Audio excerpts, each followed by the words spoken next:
साबरकंठा गुजरात का एक ज़िला है जहां 2009 में कुछ ऐसी घटना घटी जो पूरे देश को झकझोर कर रख दी। नमस्कार, मैं हूं राणा सिंह और बहुत दिनों के बाद आज एटीआई पे फिर से आपसे रूबरू हुआ हूं।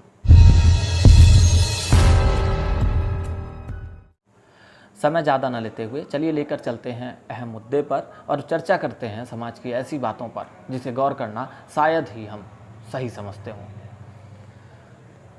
साल 2009 साबरकंठा जगह निजी व सरकारी अस्पतालों की एक गलती ने देखते ही देखते 48 लोगों को काल के गाल में समेट लिया।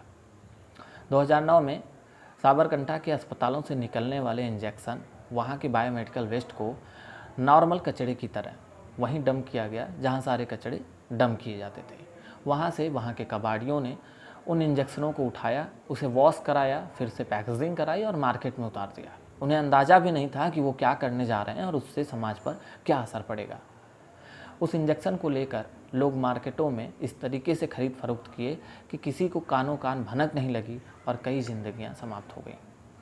चलिए साबरकंठा की इस कहानी को लेकर आते हैं जौनपुर के निजी और सरकारी अस्पतालों की स्थिति को दिखाने के लिए। हम गुजर रहे थे लाइन बाज़ार से। लाइन बाज़ार में एक हॉस्पिटल है, हरिओम हॉस्पिटल। सुबह का वक्त था और हॉस्पिटल के गेट के सामने बाकायदा कचरा फेंका गया था।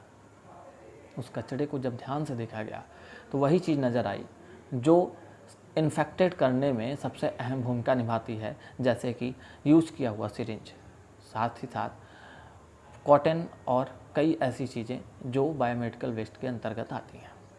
बायोमेडिकल वेस्ट एक्ट 2016 के बाद उसे संशोधित किया गया, यानी अमेंडमेंट के बाद 2018 में इस पे और भी कड़ाई और भी नियम लागू किए गए।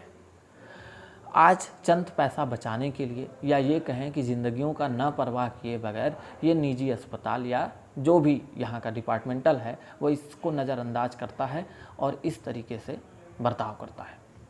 इसका असर किन पर होगा ये भी आपको जानना चाहिए कि ये मेडिकल वेस्ट जो फेंके जाते हैं वहाँ अगर धूप पड़ रही है और वहाँ पानी का जमाव है तो ये इन्फेक्शन धीरे धीरे बढ़ने लगता है, यानी वहाँ ऐसी बीमारियों का उत्पत्ति होता है जिससे आने वाले समय में लोग इन्फेक्टेड होते हैं।